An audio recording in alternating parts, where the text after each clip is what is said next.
Wednesday, December the 16th. Good morning. Getting closer to Christmas. Only 9 days away. Wow. We're studying the life of and the background of the innkeeper. We're getting somewhere, so I hope you're staying with us on this. We're building the story.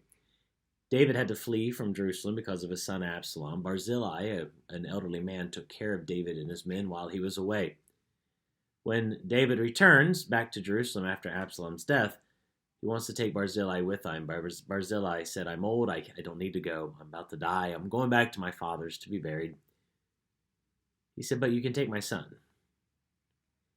And his son's name was Chimham. And Chimham went and lived with David. And we talked about that Barzillai's reward was his son. He wanted, if he could, everything that to go to his son and his son to live a blessed life. And all of us want that. And blessed life, I mean more than, having money and riches, because Barzillai never asked for any of that for his son. He just wanted his son to be with the king. And whatever the king wanted to do, that's what he wanted. Oh, what a model for us as parents. His reward was his son, but secondly, his life was his son. Barzillai said, I'm dying. I'm dying, but take my son. May he be a representative of me, the investment, and you can pour into him and whatever you want, but my life will go on through him. My life will be blessed through him. And he was excited to pour this in, and he just wanted his life, his heritage, and who he was to go on by investing in his son. That was his life. We as a church will invest in many youth ministries and children's ministries, because without bringing up a generation that wants to serve the Lord, well, then the church won't last very long. Across this country right now, there are way too many churches, and I'm not disrespecting, these folks, but there's way too many independent Baptist churches that are just silver-haired and gray-beard.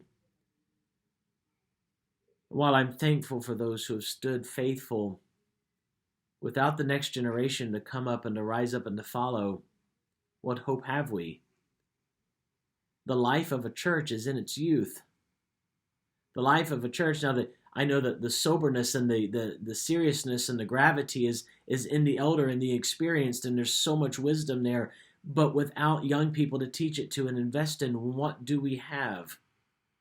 And Barzillai understood this, and he understood that his life was in his son. And in this investing, and in Christmas time, we're looking to give our kids things, and that's great and wonderful, but make sure we're not neglecting the most important and investing in them the things of God. Because without young people, there is no future. Without young people, there is no hope. And so we need to invest in our children, invest in their life. And may our church be filled with young people.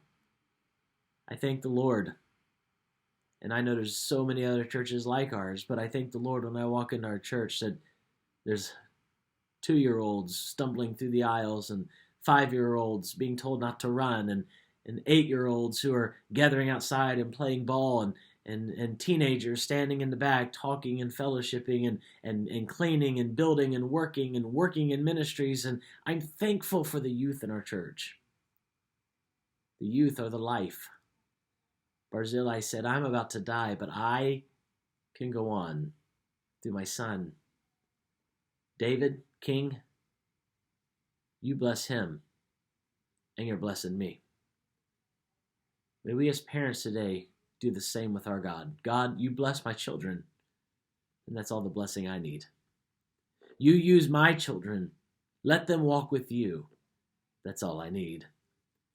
Barzillai was a wise man. God was going to bless. You just wait and see.